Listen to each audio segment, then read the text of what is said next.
Hi everyone, आपल्या सर्वांचं स्वागत आहे या व्हिडिओमध्ये.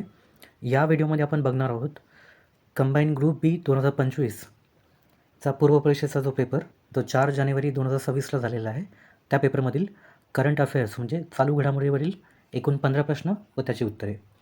चला तर मग बघूयात. आजचा पहिला प्रश्न होता, 2024-25च्या आर्थिक वर्षात डॅश सकल देशांतर्गत उत्पादन म्हणजे GDP वाढीसह भारताचा विकास मजबूत राहील आणि वाढीच्या मार्गावर सुरू राहण्याचा अंदाज आहे.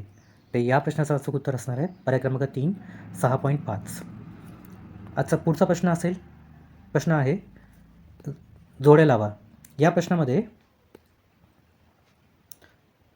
कॉलम एमध्ये प्रशिक्षकांची नावे आहेत आणि कॉलम बीमध्ये ते कोणत्या क्रीडा प्रकाराशी संबंधित आहेत आणि पुरस्कार आहे द्रोणाचार्य पुरस्कार 2024. यांच्या जोड्या लावायच्या आपल्याला. तर या प्रश्नाचं अचूक उत्तर असणार आहे पर्याय क्रमांक 1. पुढील प्रश्न आहे,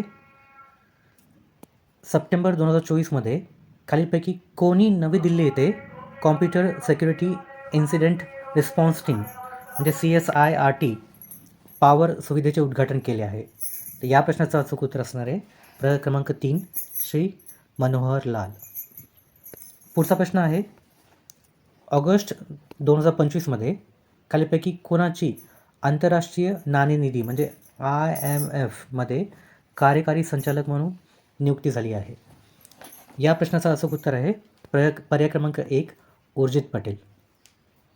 पुढचा प्रश्न आहे, भारतातील बहुउद्देशीय ग्रीन हायड्रोजन पायलट प्रकल्पाचे उद्घाटन सतलज जलविद्युत निगमने डॅशमधील झाकरी येथील त्यांच्या जलविद्युत केंद्रांमध्ये एप्रिल 2024मध्ये केले आहे. या प्रश्नाचं अचूक उत्तर आहे पर्याय क्रमांक 3, हिमाचल प्रदेश. पुढचा प्रश्न आहे, फेब्रुवारी 2025मध्ये खालीलपैकी कोणत्या कंपनीचे उपमुख्य कार्यकारी अधिकारी म्हणून दोराबाबू दरपती यांची नियुक्ती करण्यात आली आहे. या प्रश्नाचं उत्तर आहे पर्याय क्रमांक 3, SBI लाईफ इन्शुरन्स कंपनी. पुढचा प्रश्न आहे, खालील दिलेल्या विधानांपैकी पहलगाम संबंधी योग्य विधाने निवडा.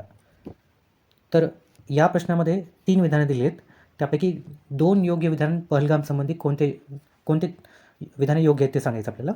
तर पहिले 2 विधाने बरोबर आहेत, त्यामुळे पर्याय क्रमांक 2 या प्रश्नाचं अचूक उत्तर असेल, A आणि B. कारण श्री माता वैष्णोदेवी मार्गावरील पहलगाम हा एक महत्त्वाचा ट्रान्झिट कॅम्प आहे. हे जे विधान आहे हे चुकीचं आहे. पुढचा प्रश्न आहे, खालीलपैकी कोणी 2025च्या FISM वर्ल्ड चॅम्पियनशिप ऑफ मॅजिकमध्ये प्रतिष्ठित बेस्ट मॅजिक क्रिएटर पुरस्कार जिंकला. या प्रश्नाचं अचूक उत्तर असेल पर्याय क्रमांक 3, सुहानी शहा.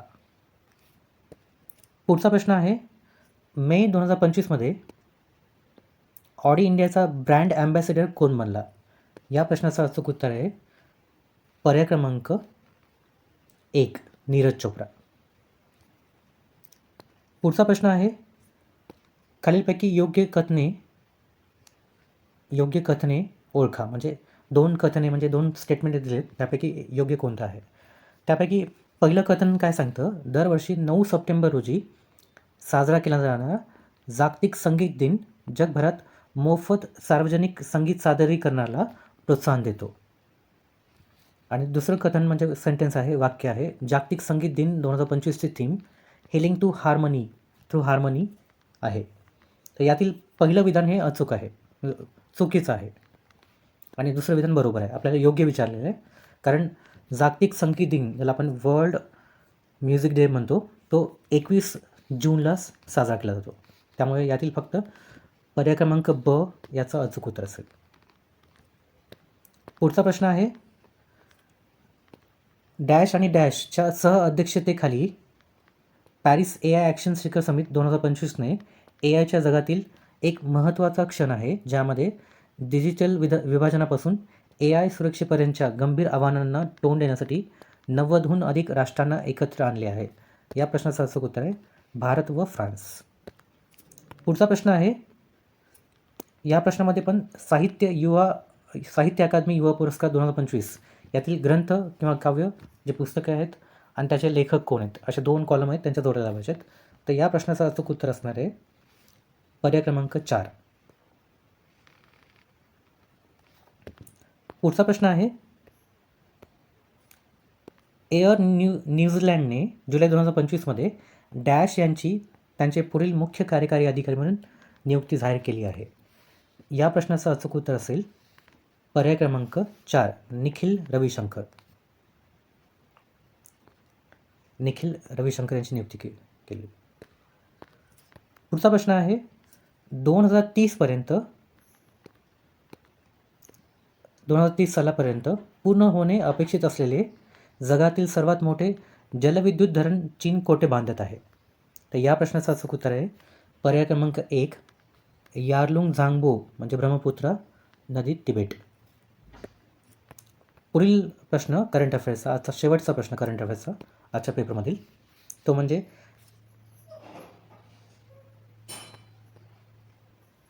खालीलपैकी योग्य कथन किंवा कथने ओळखा. यामध्ये 2 कथने दिलेली आहेत.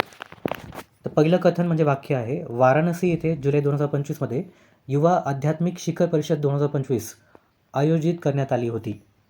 आणि दुसरं वाक्य आहे, युवा आध्यात्मिक शिखर परिषद 2025ची थीम जागेगा युवा बढेगा युवा ही होती.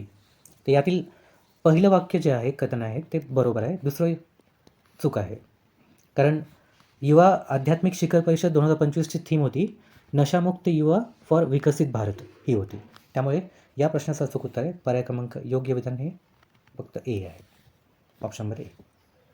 तर ही होती ग्रुप बी 2025 पूर्वपरीक्षा, जो 4 जानेवारी 2026 रोजी झाला होता. त्यातील करंट अफेअर म्हणजे चालू घडामोडीचे एकूण 15 प्रश्न व त्याची संभाव्य उत्तरे. धन्यवाद.